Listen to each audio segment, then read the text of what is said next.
Les cyclistes qui choisissent de s'auto-entraîner rencontrent souvent des obstacles motivationnels en raison d'un manque de structure et de progression mesurable.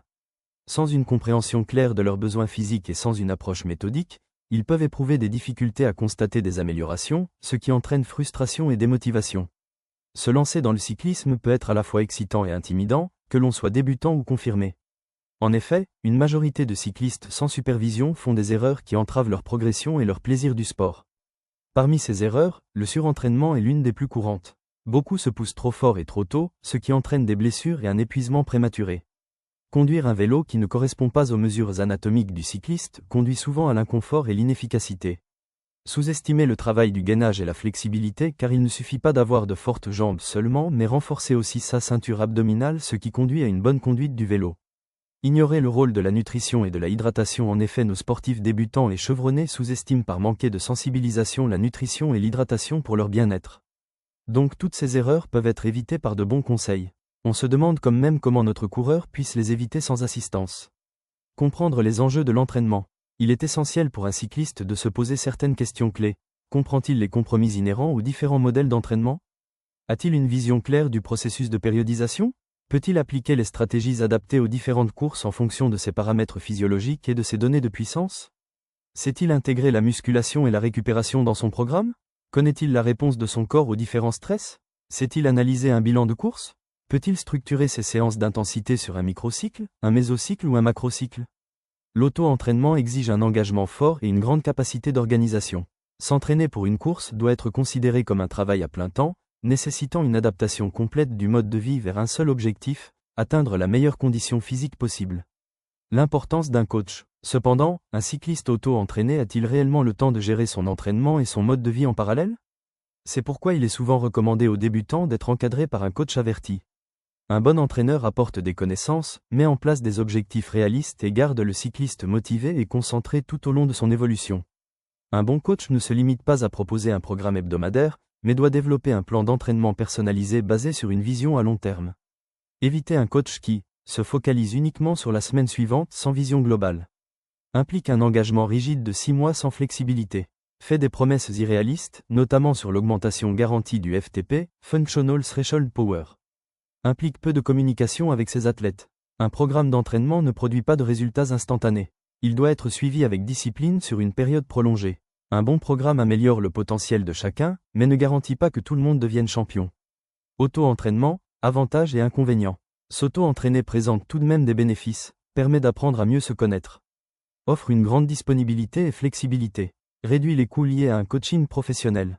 Cependant, gérer seul sa vie sportive et sa vie courante est un défi de taille. C'est là que réside le dilemme entre l'auto-entraînement et l'encadrement formel.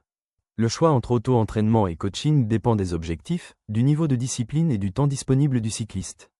Tandis que l'auto-entraînement permet autonomie et apprentissage, un coach structuré apporte une méthodologie et un suivi rigoureux, essentiels à une progression optimale. Dans tous les cas, l'important est d'adopter une approche adaptée à ses propres besoins et contraintes. Le coaching peut être défini comme une relation d'aide collaborative où le coach et son client s'engagent dans un processus systématique visant à fixer des objectifs et à développer des solutions.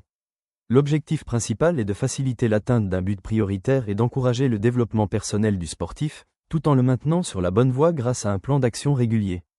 Le processus de coaching. Le processus de coaching suit une structure simple et se compose de plusieurs étapes. 1. Mise en action de l'objectif. 2. Développement d'un plan d'action. 3. Implémentation des outils. 4. Contrôle des progrès. 5. Ajustement en fonction des besoins ou atteinte de l'objectif. Le coaching repose sur un échange mutuel. Le coach apprend de ses athlètes tout en leur transmettant des valeurs et des principes d'entraînement de manière compréhensible et applicable. Une étude sur l'efficacité du coaching. Une étude réalisée par Loche et al. En 2016 a examiné l'efficacité de différentes méthodes d'entraînement sur 84 participants, répartis en 4 groupes. Coaching individuel, avec un coach, auto-entraînement, sans coach, entraînement en groupe. Groupe de contrôle. Tous les participants ont suivi un entraînement de 6 heures sur 3 semaines, et leur progression a été évaluée à l'issue de cette période. Les résultats ont confirmé que le coaching individuel était la méthode la plus efficace pour atteindre les objectifs, suivi par l'auto-entraînement, l'entraînement en groupe, et enfin le groupe de contrôle. Taux d'abandon. Les taux d'abandon des différents groupes sont également parlants. Coaching individuel, 15% d'abandon. Auto-entraînement, 61% d'abandon. Entraînement en groupe, 39% d'abandon. Groupe de contrôle, 30% d'abandon. Ces données montrent que le coaching individuel fonctionne de manière plus efficace et plus durable que les autres formes d'entraînement.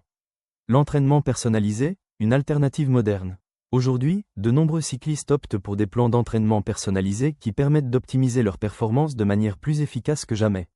Une enquête menée en 2024 auprès de 5000 cyclistes français a révélé que 78% des cyclistes utilisant un plan personnalisé ont atteint leur objectif annuel. 45% seulement des auto-entraînés sans plan spécifique y sont parvenus. L'efficacité de ces programmes repose sur l'intégration de nouvelles technologies, intelligence artificielle, ajustement des plans en temps réel, réalité virtuelle, simulation de parcours et conditions de course, capteurs biométriques avancés, suivi précis de la fréquence cardiaque, du stress et d'autres marqueurs physiologiques. Aujourd'hui, 60% des plans d'entraînement personnalisés incluent ces capteurs pour affiner la charge d'entraînement et prévenir le surentraînement.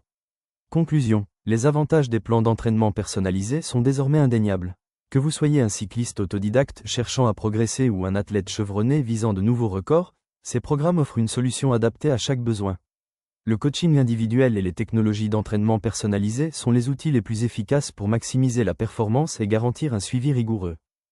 S'entraîner seul n'est pas une mauvaise chose en soi. Il suffit d'explorer différents itinéraires, de rejoindre divers groupes de cyclistes, d'accumuler des kilomètres et de participer à des compétitions locales et régionales, tout en obtenant des résultats honorables. Cependant, le coaching ne doit pas être perçu comme un affrontement, mais plutôt comme une collaboration. Un bon entraîneur sait quand pousser un athlète et quand lui permettre de lever le pied. Il ne se limite pas à fournir un simple plan d'entraînement automatisé, il apporte une véritable dimension humaine, un élément essentiel dans la progression d'un cycliste. Gagner la confiance d'un coach peut prendre du temps, et encore plus celle du processus d'entraînement. Pourtant, pour exploiter pleinement son potentiel, un cycliste a tout intérêt à rester proche de son entraîneur. Ce dernier l'aide à éviter certaines erreurs courantes, comme l'excès d'effort à chaque sortie sans récupération adéquate, le fait de briller en entraînement plutôt qu'en compétition, ou encore la négligence des sorties de récupération, essentielles à l'équilibre respiratoire. Il empêche aussi l'athlète de copier les volumes d'entraînement des professionnels sans prendre en compte sa propre condition et l'oriente vers un travail plus spécifique et adapté à ses objectifs. Mais comment un coach peut-il réellement aider un cycliste à maximiser ses performances ? Son rôle fondamental est de comprendre son athlète, de l'aider à clarifier ses objectifs et de lui montrer son évolution. Ensemble, ils élaborent un plan d'entraînement structuré, qui doit être mis à jour régulièrement en fonction des compétitions et des nouvelles contraintes, telles que l'évolution des performances, l'apparition de blessures ou la nécessité d'ajuster les objectifs. Une communication constante entre le cycliste et son entraîneur est primordiale, même à travers de brefs échanges téléphoniques, qui s'avèrent souvent plus informatifs que de simples notes écrites. Un bon coach sait aussi quand encourager un athlète à se surpasser et quand le freiner pour éviter le surentraînement. Le coaching repose autant sur la psychologie que sur la physiologie. Concevoir un programme d'intervalle est à la portée de beaucoup, mais savoir quelle séance aura le meilleur impact au bon moment et donner des consignes adaptées à l'athlète demande une véritable expertise. En somme, s'auto-entraîner de manière efficace est une tâche bien plus complexe qu'il n'y paraît. Les entraîneurs apportent une expertise approfondie et une expérience précieuse qu'aucun individu ne peut égaler. Même les coachs les plus expérimentés ont souvent du mal à s'entraîner eux-mêmes. En conclusion, cette analyse met en lumière l'importance d'un encadrement structuré, en particulier pour les cyclistes débutants souhaitant progresser. Une planification rigoureuse de l'entraînement et de la nutrition est essentielle pour optimiser les performances, surtout dans des disciplines aussi exigeantes que le cyclisme sur route.